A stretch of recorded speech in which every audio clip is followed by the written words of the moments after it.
Hello, everybody. I'm Jose Grinan. In this week's Positively Houston, a story about a positively magical organization keeping kids' minds off cancer.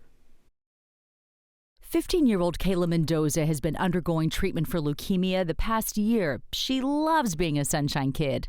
I've made it this far, and they've been throughout my journey to help me through it. We met up with Kayla and her sister Kimberly at the warm and friendly facility of the Sunshine Kids Foundation in Southwest Houston. It's like another home to me. Everyone is welcoming. Jennifer Whistler sure welcomes them as the executive director. When we started in 1982, the Astros organization came on board to make incredible once-in-a-lifetime opportunities possible for the kids through player meet and greets and so much more, hosting the families for tickets and meals at the games. The Astros even welcomed them on the field of Minute Maid Park with former Astro and Hall of Famer Craig Biggio. It sure means a lot to Kayla. The Astros players sign our ball and see them in person. How big of a deal was that? It was so fun. I really liked how they were very sweet and nice, and that they're like very loving and caring to the Sunshine Kids, knowing that our situation is very hard to deal with. Dr. Michael Gleason was a Sunshine Kid decades ago. He survived childhood leukemia and went on to become an oncologist at Texas Children's Cancer Center, where he was cured of cancer. There was the trust there with the foundation that there was a medical professional that was going to be there for our events, that they felt comfortable, that we had set parameters, make sure your labs are okay and all of that. But it was a time where my parents could say yes, which when you're going through treatment, you don't always get that. And so it was a way of helping me to be able to go and do some of those things that I hadn't been able to do. He believes a healthy dose of fun makes a difference during treatment. To be able to go do these really cool things, to go see the Astros play and win, to go meet the players, to doing all of these really cool things. And then they get to tell their friends about it, and their friends are like, whoa, that's really cool. And so it's just so important in letting them be kids. Yes! They'll also all be rooting for our home team. We are so proud of the Houston Astros and thankful for them and all that they have done for Sunshine Kids Foundation and children with cancer everywhere. And we couldn't be more excited to cheer them on, and they will always be our hometown heroes and always world champions to the Sunshine Kids. Go Astros! Melissa. Well, last summer, we shared the story of an 8-year-old in Texas City whose life was saved by a stranger. Now that youngster is facing a new life-threatening challenge. Fox 26's photojournalist Darlene Janik Ferris spoke with his family, his friends, about his fight. I heard the gurgling sound. The last time we saw you, Cameron had a extreme choking event in Texas City. I couldn't even breathe when that bottle cap was literally in my mouth. He was saved by a local man, Mr. Ivan Mock. I almost lost my baby. Since then, in February, he had a cough, a persistent cough, and they found stage 3 T-cell lymphoblastic lymphoma. So Cameron has stage 3 cancer, and it's a very aggressive cancer. It's very difficult, but he handles it with a smile. He's been very positive. He's my hero. I am a single parent, and he is my only child.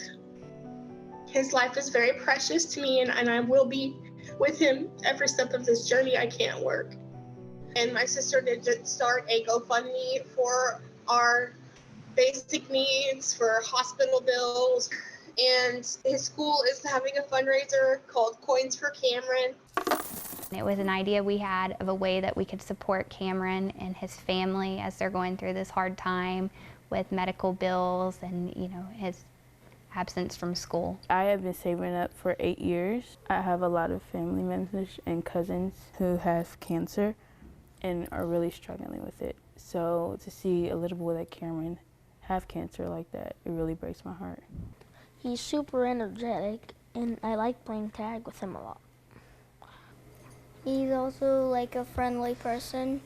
They all made him a card within the first couple days. And we had a very open and honest conversation about it. I really sat down and they were able to share their own experiences, which allowed them to kind of connect with the situation of what was going on, which also empowered them to want to help more. We used to be on the same soccer team. He used to be our goalie. He used to be the best goalie. He got to play in the tournament. We got third place, and like a couple weeks later, he got cancer. I've been saving up since I was about 5, and so all my birthday money, Christmas money, just goes to him. Seeing such an outpour of love from his classmates and from his school really touched him, and it really touched me. I can never ask for enough prayers. I do believe in the power of prayer, and I know my son will get through this. Now to a young Arizona girl who's inspiring people here in Houston and nationwide. She's rallying support to help those who are battling PTSD. Fox's Steve Nielsen spoke with the inspirational little girl. Good boy. Good boy. This is more than just a dog to Jonathan Bailey. 2006, 2010, I deployed to Afghanistan. This dog has changed his life. Good boy. I go home. I don't have very many friends. Life with family is difficult because they don't understand. And he helps me go out there and get a sense of normalcy back. That story impacted Hadley Gray. She's just 12 years old, and the philanthropist already has a nonprofit called Hadley's Hope. Every year, she gives up her presents and gifts and finds a cause worth fighting for, like Soldier's Best Friend. Their cause is amazing. They are practically saving 2 lives at once, the shelter dogs and the veteran. That's right, they save shelter dogs and train them for veterans with PTSD or traumatic brain injuries. Break. I was able to build that bond, that connection for PTSD and TBI. And Anubis here has done some of the most amazing tasks to help combat those anxieties or depressions. Hadley got together with the Peoria Diamond Club and is holding a fundraiser during a doubleheader between some high school baseball rivals. Her goal, $15,000.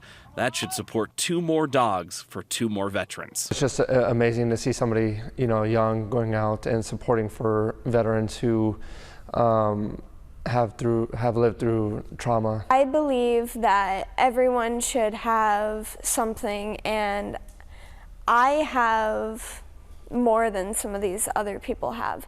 So it's good to give back to them. Steve Nielsen, Fox News. Now this story is truly special. A young girl made to feel like a true model thanks to Make-A-Wish. Fox 26's Melissa Wilson has her story. Kylie Good is a busy student and senior in high school, but on this beautiful evening, she felt more like a celebrity. It was definitely way more than anything I ever imagined. Kylie deserves pampering after all she's been through. She had to fight through treatment for non-Hodgkin's lymphoma. The symptoms started with a hoarse voice and then shortness of breath when playing volleyball. And the tumor was pressing so much on her airway that basically when you circle down the CT scan, there was almost like a crescent moon of how much space between the airway and the tumor. I was all of the thoughts came flooding in, and I was like, oh my gosh, I could have cancer, will I die, will I lose my hair, and I just lost it.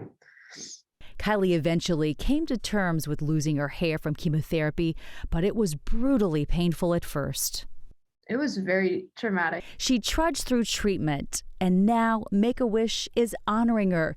At first, Kylie was hoping for a room makeover, but she's about to leave for college. So she changed her idea to a personal makeover with a photo shoot, which would help save on senior picture expenses. Make-A-Wish took that idea to a whole new level.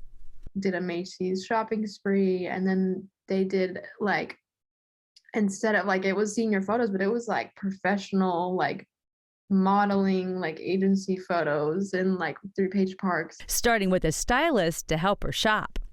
So Kylie got to experience and pick out things that she probably normally wouldn't have done, and just amazing. And then there was a photographer for that experience. And it was just one thing after another, and just watching her kind of just light up and come alive. Macy's rolled out the red carpet and made sure there were plenty of flowers and cake. She's totally like enthralled and enjoying, and just she's glowing. She had no idea her loved ones who helped her fight cancer were invited to her special reveal.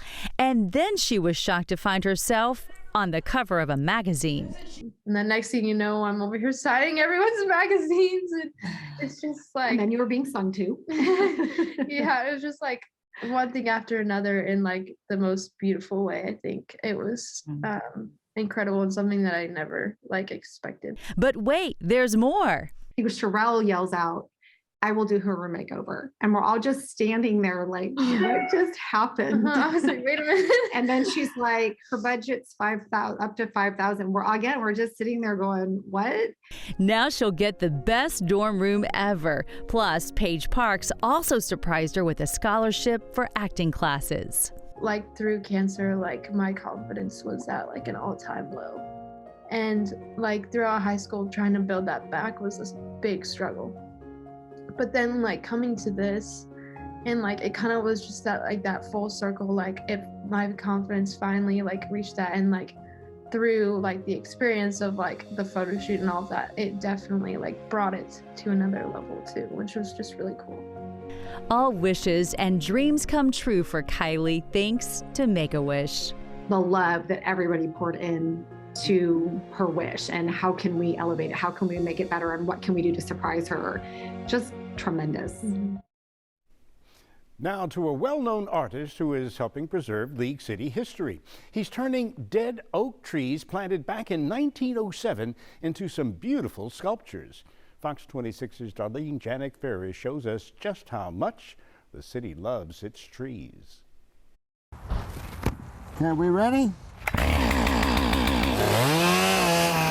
We are really excited that we were able to hire sculpture artist James Phillips to come in and do some amazing carvings from 2 trees that were located at League Park, but they were diseased and dying.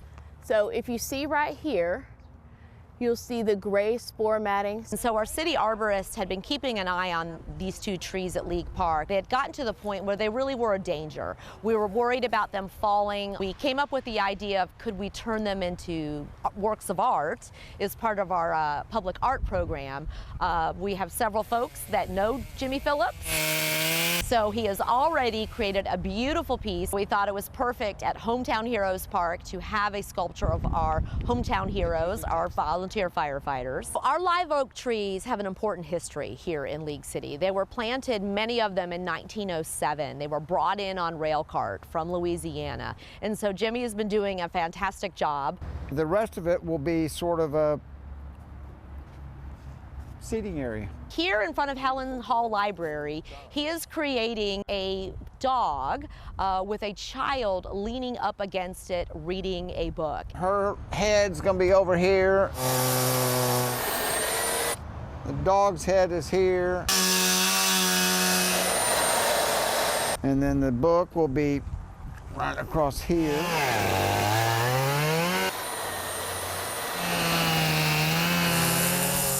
I want to be able to look at it and think it's cool looking, and so I whittle away at it until I feel like it's cool looking. Can you tell what it is? The joy is the doing, and the having kids coming up and be curious about it and want to talk about it. Tell me what you think it is. It's like someone reading a book. That's exactly right. You're a genius. It gets no better than that, darling. It gets no better. It gets no better than the kids that come up and stare at it in wonder. You know, it's just a good feeling. Puppy! Puppy! I'm gonna sit with the doggy. I like this doggy. It's made out of a tree. So it's never gonna go away? And Phillips has 2 more trees left to carve, and he plans on letting you pick the design for one of them. The other one will be a train conductor. And that is this week's Positively Houston.